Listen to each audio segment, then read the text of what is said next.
We're joined by former Conservative Special Advisor Salma Shah, former Labour Minister Caroline Flint and broadcaster and former advisor to Nigel Farage, Alex Phillips. But first, let's go to our political correspondent, Louisa James, in Widnes. Louisa. Hi, Rob. Yeah, this is what happens in by-elections. It's all extremely dramatic, and then as soon as it's over, everybody clears out. You can see they're literally taking down the set behind me. But it was a very eventful night. We were all here for many, many hours as the votes were counted and recounted, and Reform UK won with just 6 votes, although they did overturn a nearly 15,000 majority held by the former Labour MP, Mike Amesbury, who was convicted of assault. And soon after the result came in, I spoke to Reform UK's leader, Nigel Farage, who was here, who had apparently been circling the building waiting for the right time to come in, although he denied that. But he was, as you'd expect, very happy. But is it true you were circling the area waiting to pounce at the given moment? I've never heard such baloney in all my life. I wasn't circling around. I was in a house a few miles away, sitting watching not just this result, but other results coming in around the country. And look, you know, we've dug very deep into the Labour vote in parts of the north of England, very deep into the Conservative vote in Lincolnshire, Staffordshire, other places like that. Obviously much more to come tomorrow. This election, of course, was the big one. We won it by 6 votes, but I was going to come anyway, whether we won or lost by 6 votes. A, to support our candidate, and B, to show that in one of Labour's safest seats in Britain, we are now a competitor. Listen, I was talking to people yesterday who weren't even really sure what they were voting for when they were voting Reform, but they just wanted to vote against Labour and against the Conservative Party. Does that bother you? Because it suggests this might be a short-lived... If you can tell me what the Conservative Party stand for, I'll give you a tenner. And Keir Starmer seems to be tic-tacking all over the place in terms of... Now, people know when they vote for us, we are a party that comes out of the Brexit movement. They all know that. We're a party that believes in control of borders. They all know that. And we're a party that says young men coming to Britain illegally across the Channel should not be allowed to stay. And it's extraordinary that in Runcorn alone, there are 750 of them. But you've kind of whipped up that anti-migration sentiment. It's not migration, it's illegal immigration. Let's get this right. But that's not necessarily the distinction that people who are voting are making, because some of those who were talking to me yesterday... No, they're living in the streets here. They're living in streets here.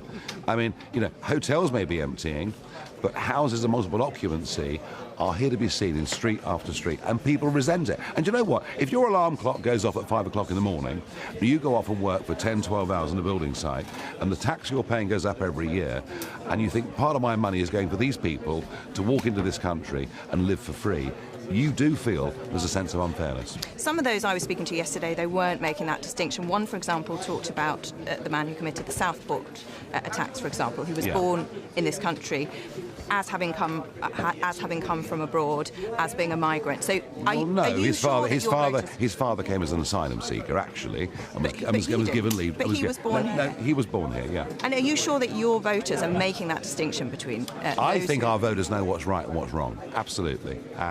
And it's quite interesting. I mean, the last general election, we had more of the black and ethnic minorities voting for us than the Liberal Democrats did.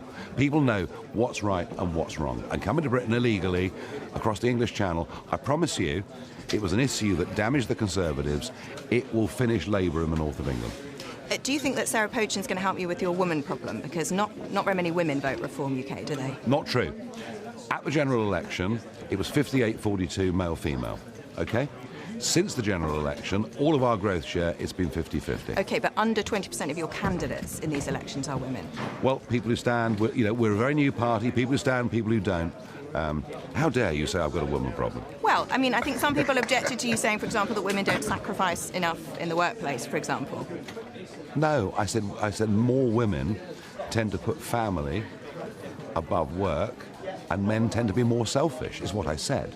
And I stand by that. But you use the word sacrifice, which I think upsets a lot of women who feel they do make a sacrifice to be in the workplace. For goodness sake, women make different choices to men. Not all of them, but many do. And men are far more selfish than women when it comes to work commitments. But it helps you to have a female MP now as one of your 5. Not just that, but Dame Andrea Jenkins is about to become Mayor of Greater Lincolnshire. And you're right, of course, it will change the look of the party, and that's a good thing. And so what's next? What's next is preparing for the Welsh and Scottish Parliament elections next year. In Wales, if you believe the opinion polls, we're competing, potentially to be the biggest party in Wales. And in Scotland, we've made great advances, and the Conservative Party there has almost disappeared. And one of the big messages tonight, and we've seen this in mayoral elections, 3 that we've come very close to winning and not one, is the Conservative vote has been the wasted vote. In much of this country now, if you vote Conservative, you're likely to get Labour. We are now the real opposition to Labour. Nigel Farage, thank you very much. Thanks for making time for us on Good Morning Britain. That was Nigel Farage, the leader of Reform, speaking to Louisa James a short time ago. So let's go over to our panellists now who are joining us. Good morning to all of you. And Alex, welcome to you, because you're a new addition today, obviously, with all the events that are going on overnight. We've made it a triple representative this morning. I mean, we were just hearing from Nigel Farage there, who was sort of talking about the difference that he thinks his party is going to make. He's now saying that Reform are essentially the new opposition. Yeah, I think that all the polling has been showing this for a long time. Recent polling out the other day now puts Reform ahead of the Labour Party, ahead of the Conservative Party. We're actually today living through history being made. I might not have had many hours sleep, but I am so happy. I'm so buoyant. I feel very emotional. I feel extremely proud.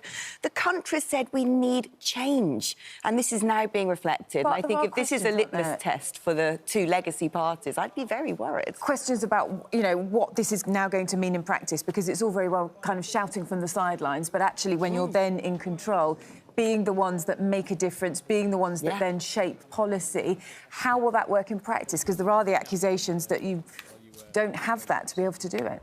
Well, no, Reform are making huge breakthroughs, and they are a brand new party, essentially. And there'll be a lot of men and women up and down the country who are councillors for the very first time. And I think that's fantastic. People are always going to be something for the very first time at some point in their lives.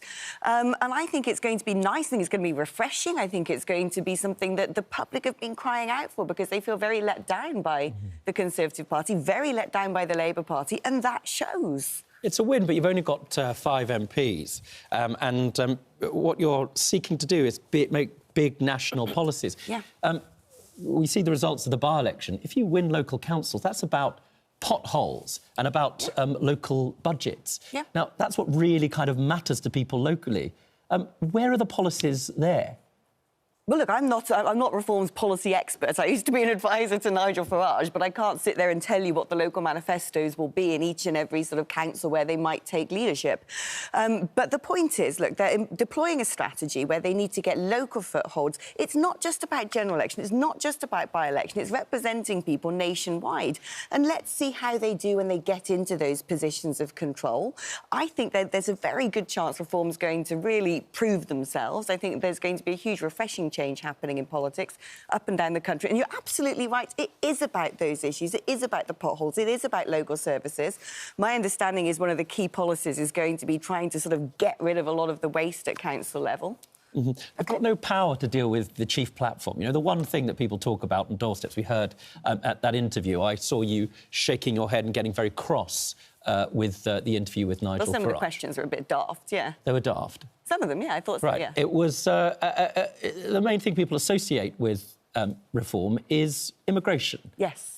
And that is ostensibly the platform that Reform runs on. Time and time again, when you ask people why are they voting for Reform... It's the main doorstep issue. Right, yes, because it's the main issue right now on the doorstep up and down the country. It's the main issue that people want to be dealt with. We're 4 years away from a general election. No party is unfolding their manifestos for everyone to see right now. It'd be far too premature. But Reform also stands for clawing back net zero, making that change, bringing an element of Doge into government, looking at wastage, cutting back the size of things like the Crown in the civil service. Just to pause there, we are breaking in because we've got to take you over to Grimsby. This is where they are electing the Greater Lincolnshire Mayor. We will find out whether Dame Andrea Jenkins has been elected. I think, are we just about to hear the count on this one? Any minute now. So this is the first time a mayor has been elected in Greater Lincolnshire, and we expect the results any moment now. Let's listen in and see what they're saying currently.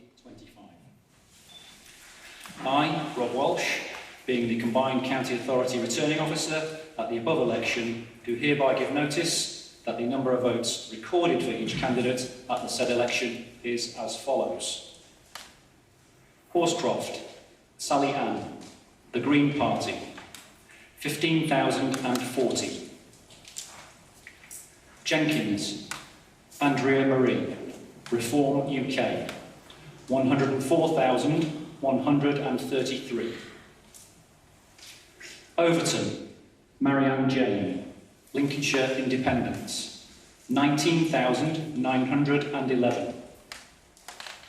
Stockwood, Jason, Labour and Cooperative Party, 30,384.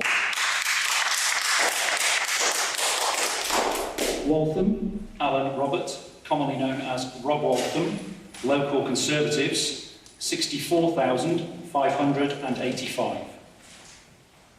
Young, Trevor Victor, commonly known as Trevor Young, Liberal Democrats, 13,728.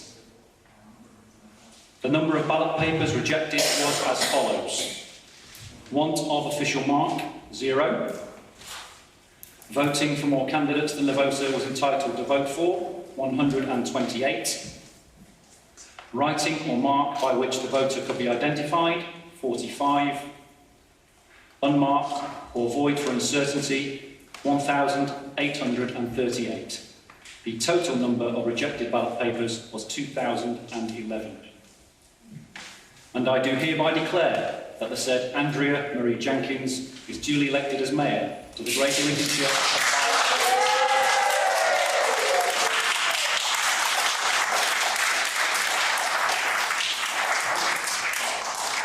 Wow, what a long night. Thank you. To the people of Lincolnshire, thank you for putting your trust in me.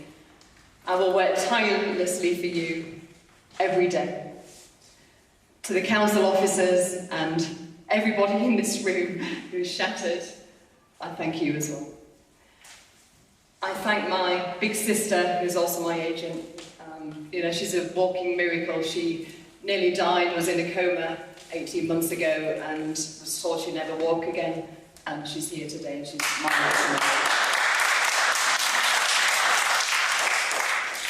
To my team, to Max and the team, and all my amazing Reform volunteers who's pounded the streets, I thank you from the bottom of my heart.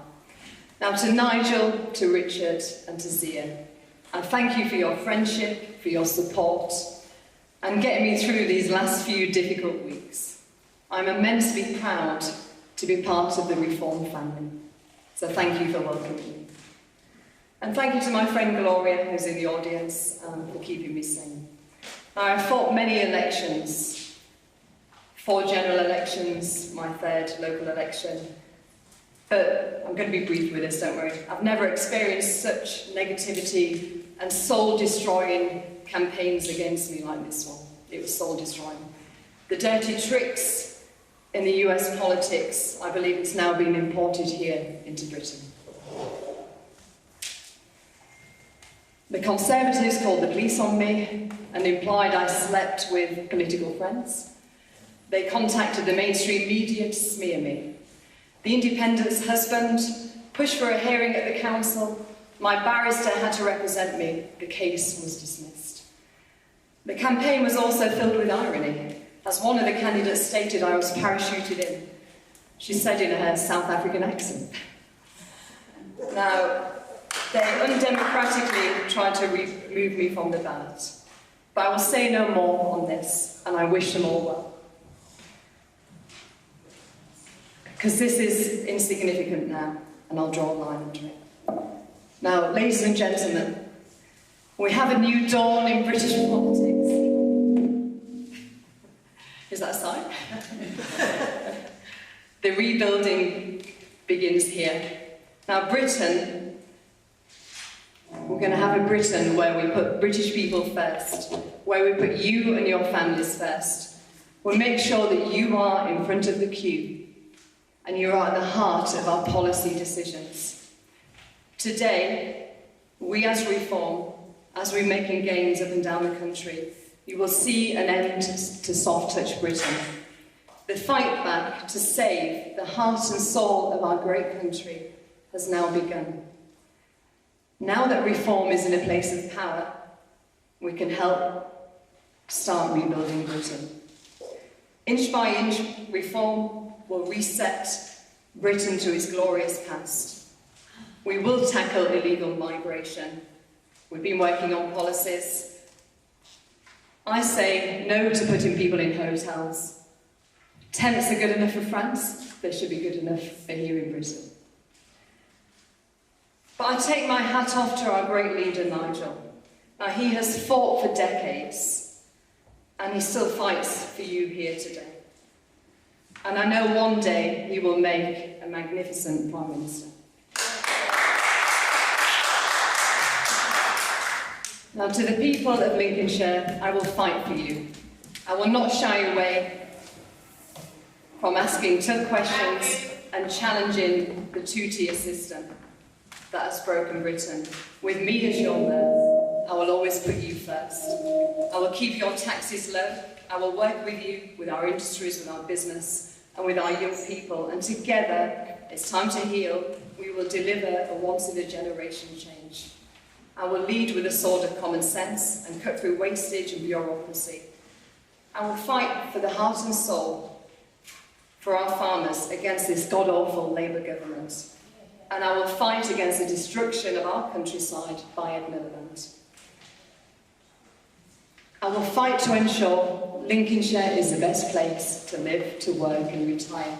But most importantly, as a mum to my precious gift in the world, my 7-year-old son Clifford, just as I fight for him and his future, I will fight for your children's future.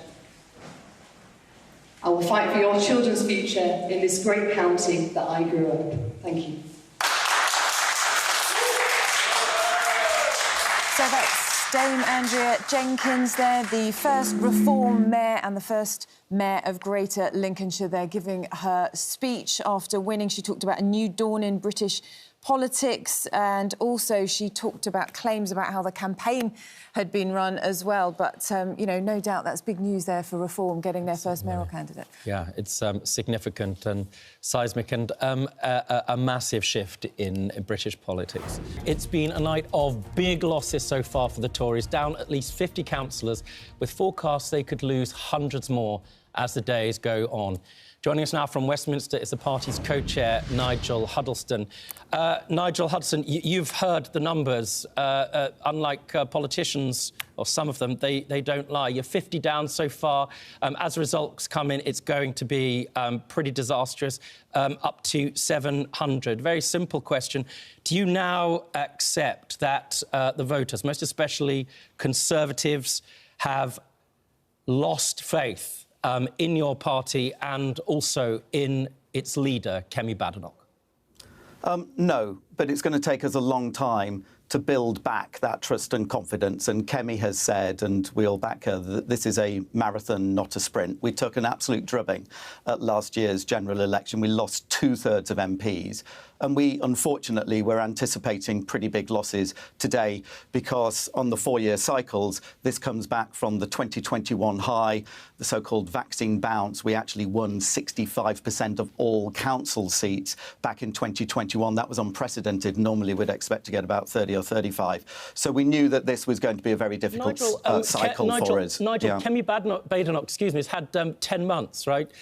These are simple messages on the doorsteps. There are two issues that Reform seems to be succeeding on. Winter fuel payments. Wouldn't have taken much for the message to go out there going, right, we're going to reverse that. And above all else, about fairness in immigration and tackling illegal immigration. Two messages, a simple solution. Where are the answers for Conservative voters and those, not just, by the way, voters, but the numbers the number of your own party members and councillors who have defected to Reform?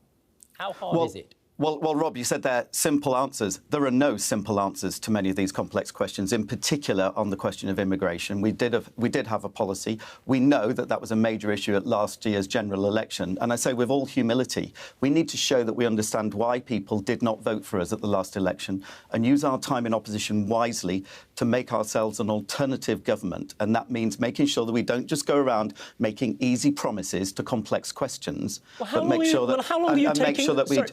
Forgive me. Well, I mean, it will be. It will be. To understand that. I know, but it will be a marathon, not a sprint. But in terms of holding this disastrous Labour government to account, that's exactly what we've been doing. We do that in the Chamber of the House of Commons, day in, day out. They've done U-turns because we've held them to account on this. The thing is, though, and tonight is a disaster for Labour as well. You may think you've been doing that, but the voters obviously don't think you're doing that, do they? Because although Labour's popularity may be in decline, you are not making the most of that position in opposition to be able to push that forward. We heard from Nigel Farage earlier. He says that essentially Reform are now the official opposition party, and he's right, isn't he?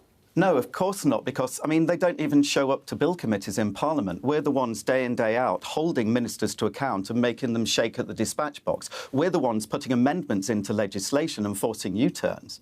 That's not Reform doing that, we're doing that. You are right, however, that actually us holding Labour to account has led to Labour dropping in these polls, and they're having a disastrous night. Back in 2021, by the way, when Labour had a disastrous night, Keir Starmer nearly resigned. He's having a worse night now. So this is not a good night for Labour, and that's partly because we're holding them to account. But it will be a long time before the British public come back to us. But we will build that trust and confidence again by giving them an offer in terms of sound Conservative values and principles. Reform now are offering everything to everybody. They are a protest party that is trying to be all things to all men. It's extremely popular, but it's populist. It's quite clear why people have gone to Reform, because they tell people on the doorsteps, right? Now, the question is, what exactly is the clear blue water, the difference between the party's views, the Conservative Party's views on illegal immigration and the winter fuel payments, most especially on illegal immigration, and Reform? What's the difference? So, look, perfectly valid questions, and you will have seen that actually in terms of policy propositions, these are things that we've already announced. We had the Rwanda policy, which was a deterrent, and this Labour government has thrown that out the window. I'm yet to hear exactly what Nigel Farage's and Reform's policy actually is on immigration, other than we want to turn the boats around or something. But, you know, you've got to ask the question, we're all asking the question, how? What would they actually do? We have said that we would put a limit, the changes that we've already proposed to indefinite leave for remain, the changes that we'd make to the legal system and the implementation of laws as well. This is a major focus for us. But in terms of these elections, for example, overnight, you are right, Reform have won some seats overnight, for example, based on their promises and leaflets in county councils on immigration. Quite what a county council has to do in these areas, I'm not sure. And that speaks to being disingenuous as well to the public. We don't do that. It's not good to be disingenuous with the public. I hear you, but it's not good to be disingenuous with the public. That's the reason many would argue that there was a Labour landslide in the last election. And I say we're learning from that mistake. You're learning about disingenuousness. And that is why. And that is why we will be making sure we use our time in opposition wisely to come up with alternative policies. Nigel Huddleston, trying not to be disingenuous. One of the things that you'd want the public to know and think about is whether or not there are going to be deals done at the local level and national level with Reform. Kemi Badenoch has ruled it out, but there are rumblings in the party. You know them, briefings. People have mentioned Robert Jenrick, who has a far greater popularity amongst Tory grassroots than Kemi Badenoch does, as do other people, that might be necessary in order to defeat Labour. Is that possible? Is that going to happen? Well, we will defeat Labour by holding them to account, and that's our job as His Majesty's opposition. In terms of any deals, we only do deals when we want to implement Conservative policies and principles, and I cannot imagine that happening with Reform. Their goal is the destruction of the Conservative Party, even on their website. That's their #1 goal. Our #1 goal is to create the future of this country and create wealth and prosperity based on sound Conservative values and principles. Of course they're winning with this because they are promising everything to everybody. That is what you can do when you're a protest populist party. But they are not a Conservative party. They don't believe in the same things as we did. Their manifesto last year had £140 billion of unfunded tax and spending commitments. That's not sound money. Okay. Nigel Farage's admiration for Putin does not stack up with our values of freedom and patriotism and sovereignty. Just before These are values we hold dear, Rob and we will continue to do so. Then is her leadership an issue? Is her job safe? Because, you know, when we look at the situation with the party at the moment, it's just not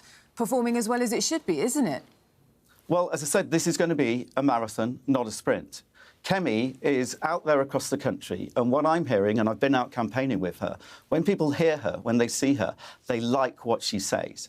But she's still a relatively unknown quantity versus Nigel Farage, who's dominated British politics for the last 20 years. Everybody's already got a view on him. So she's failed to cut through in the last 10 months, though, is that what you're saying? In opposition, it's much more difficult, for example. I mean, we don't get the slots on the media that we used to. We give speeches and we don't always get the coverage. Now, that's the harsh reality of politics. But we are going to take our time very, very carefully and make sure that over the next few years we build a solid, sound alternative proposition so we can present ourselves as an alternative government. And Kemi is really focused on that. On this programme. Nigel Huddleston, co-chair of the Conservative Party, thank you for joining us this morning. Labour have been facing their first major test since the party took power. They did manage to narrowly hold the mayoralty in North Tyneside, but against reform, but there was a recount.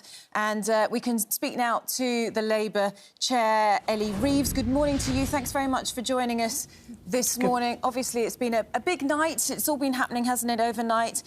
Let's take a look at the situation in Runcorn and Hellsby, the by-election, because you were beaten there. It was a Labour safe seat, wasn't it, with a majority of more than 14,000 back in 2024. That has now gone to reform in a huge blow. I know you were out there campaigning, weren't you? But there was no sign of Keir Starmer, and there are those people who are pointing the finger saying, actually, it only came down to 6 votes in the end. That's just a couple of households. That could have made a real difference, couldn't it, if the Labour Party leader had actually gone there to campaign?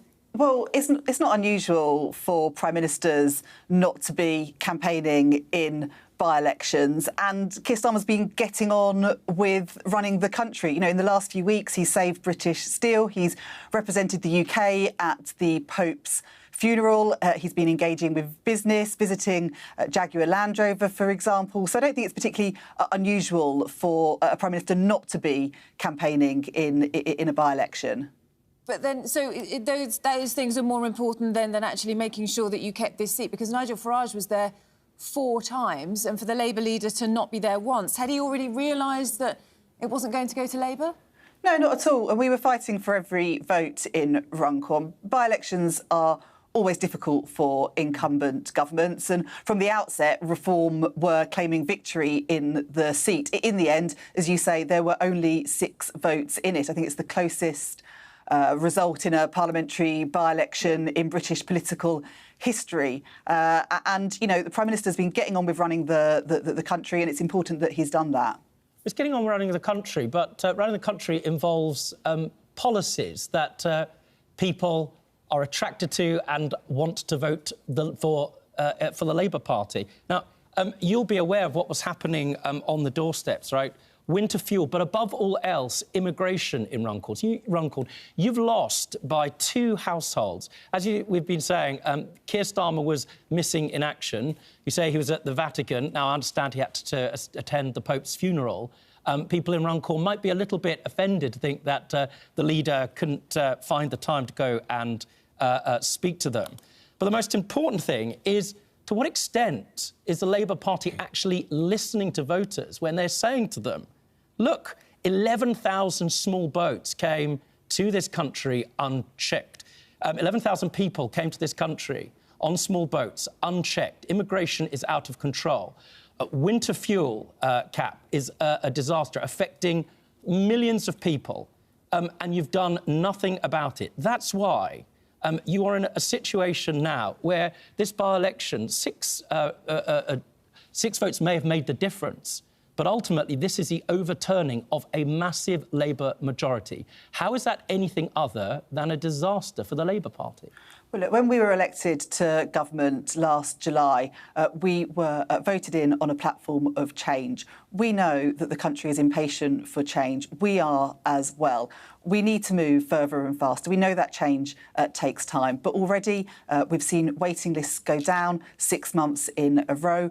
We've started to roll out free breakfast clubs in primary schools. But I'll give you an example. In Runcorn, we've rolled out 4 new free breakfast clubs in primary schools. We want to go further than that. We want every primary school in Runcorn and indeed across the country to have a free breakfast club. With all due respect, the change that people are looking towards, the change they voted for, were real concerns about their communities. And that's why they voted for reform. They're concerned about immigration, winter fuel, and the cost of living. What answers, focusing on those issues, right, which we know is why people went to reform, what answers do the Labour Party actually have? And if they don't have any answers, what real change is there?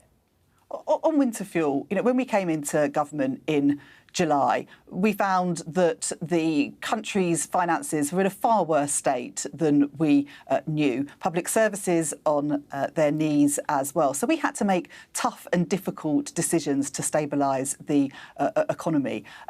But under Labour, pensioners just last month are getting up to an extra £470 in their pensions because of the triple lock, something that the Conservatives have cast doubt on. It'll be noticeable to every Good Morning Britain viewer up and down the country, right? You're not answering the question on immigration or on the winter fuel. Well, I've just spoken about winter fuel and the tough decision we had to take on that, but we are giving money to pensioners through that commitment to the triple lock on immigration. Sorry, do you think that's landing on the doorstep? Do you think people think, right, we're going to vote Labour? You've just had a 14,000 majority overturned. That's gone to a party that isn't just not been in government, it's got no experience of government whatsoever, and many of them are Labour heartland voters that don't trust you anymore, right? We want to go further and faster, and that's really important. On immigration, since getting into power, we've set up border security commands. We're giving powers, anti-terrorism powers to police to go after the criminal gangs. That's really important. We committed in our manifesto to close the asylum hotels, and we've already announced some closure of those. And importantly, we've increased returns. 24,000 people with no right to be here have been returned since the election, far higher than in previous years. So we're getting on with that delivery. It takes time. You may see, but the thing is, though, people aren't seeing that change happen, are they? You may be promising that that is going to happen, but people aren't seeing that. And meanwhile, Labour are hemorrhaging support as a consequence. If we take a look at the polls, I'm looking at this latest More in Common poll. Reform, 26%, Conservatives, 24%. You're coming in third on 18%. People just don't like what you're offering. Isn't it time for a rethink? We were elected on that mandate of change last July. It does take time. For example, we've increased the national minimum wage, meaning that low-paid workers, 3.5 million low-paid workers, will be getting a pay rise. That only came into force last month, so it will take time for people to feel the effects of that. Waiting lists down 6 months in a row. But again, there are still far too many people on waiting lists. That's why we've put record investment in the NHS. But it will take time. A lot of things that you're doing and the things that are going to come. But at the end of the day, voters, and we're looking at the situation here in Runcorn and Hellsby, have spoken, haven't they? And they've clearly said, we don't like what you're doing. I know, and we recognise that people are impatient for change. We know that we need to go further and faster. Because of some of the decisions that we have made, like increasing the national minimum wage, like stabilising the economy. Stabilising the economy means that interest rates have gone down 3 times since the general election, meaning people are paying less in their mortgages and in their rents, for example.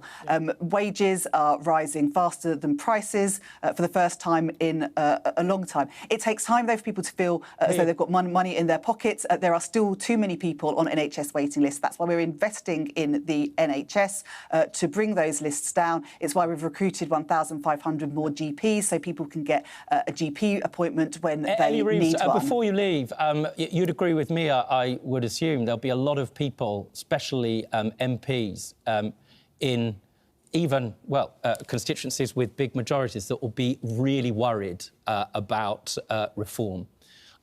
Don't you agree that it's time that, bearing in mind what's happened, to listen to the voters and how they've voted in Runcorn, and maybe perhaps Keir might have made a difference there? Do you regret that he didn't go?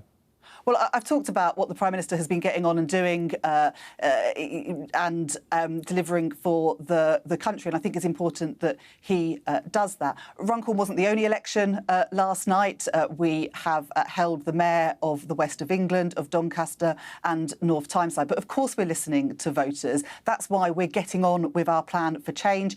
It's why we are starting that process of delivery 10 months on from the general election. We're already beginning to see some of that change, but we know we need to go further and faster with it. Ellie Reeves there from the Labour Party. Thanks very much. Thank you. So Reform UK has won the by-election in Runcorn and Hellsby by just 6 votes and has gained its first mayoral election in Greater Lincolnshire. Well, Labour narrowly held on to 3 other mayoralties with Reform in second, but the party has lost councillors.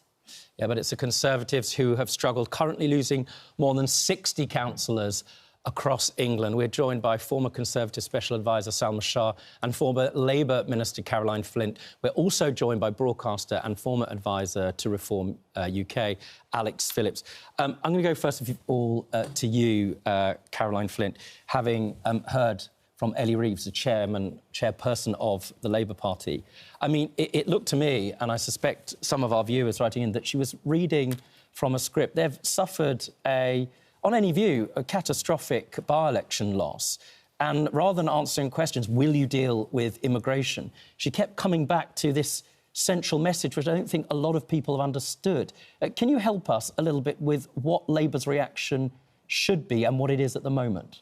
Well, look, obviously, they'll be pleased that they held on to North Tyneside, West of England, and also, obviously, Doncaster, where I live, as it happens as well, in terms of the mayoralties. But actually, Labour has to show that it is listening. They're not going to be able to answer everything today, but this isn't new, some of the things that people are concerned about.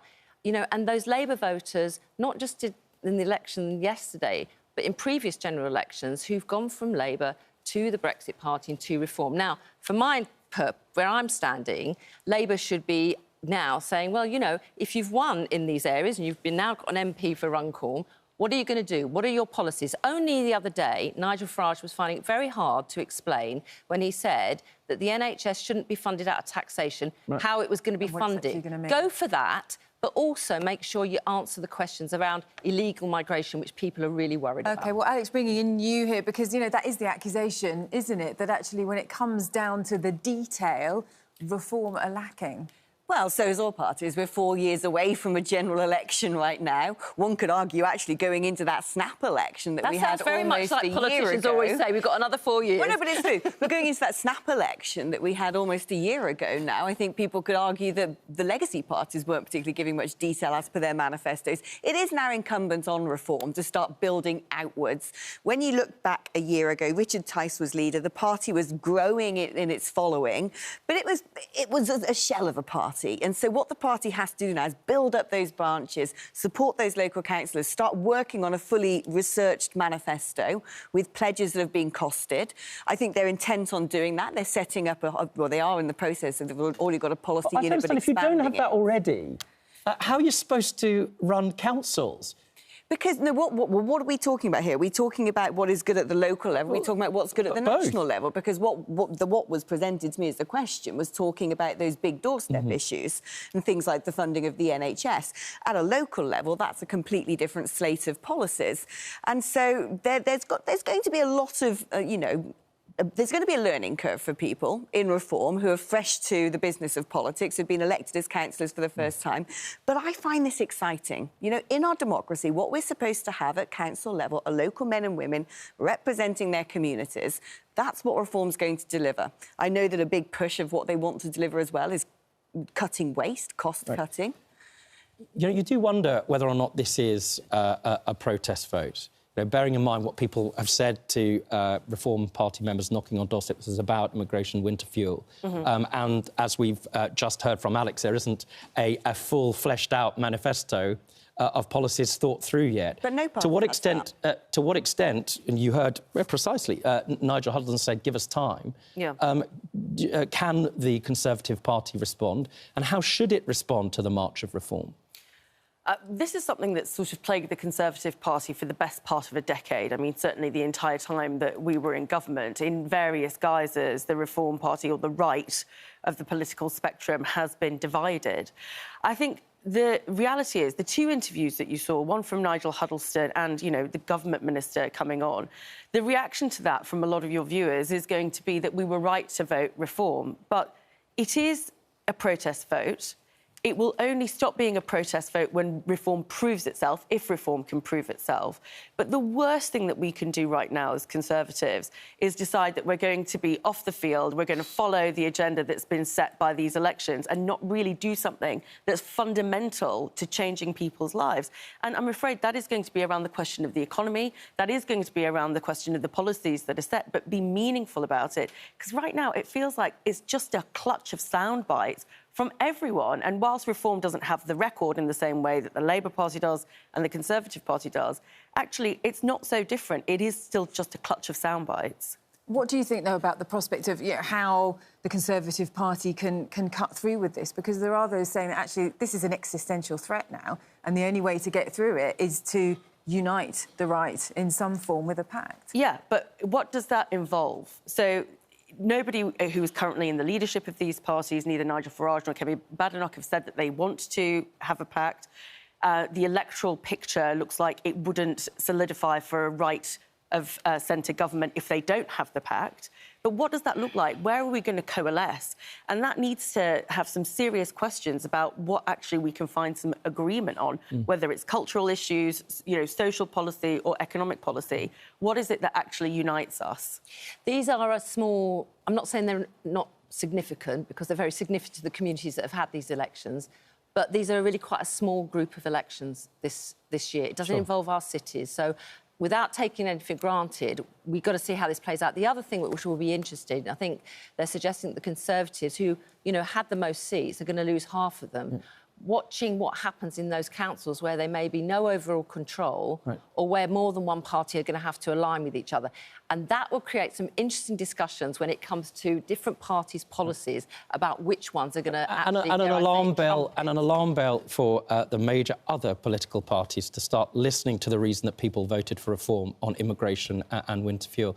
A successful night for Reform and a disastrous night for the other two parties. It has been a night of drama, hasn't it? Thank you all very much for being here to talk through all of that.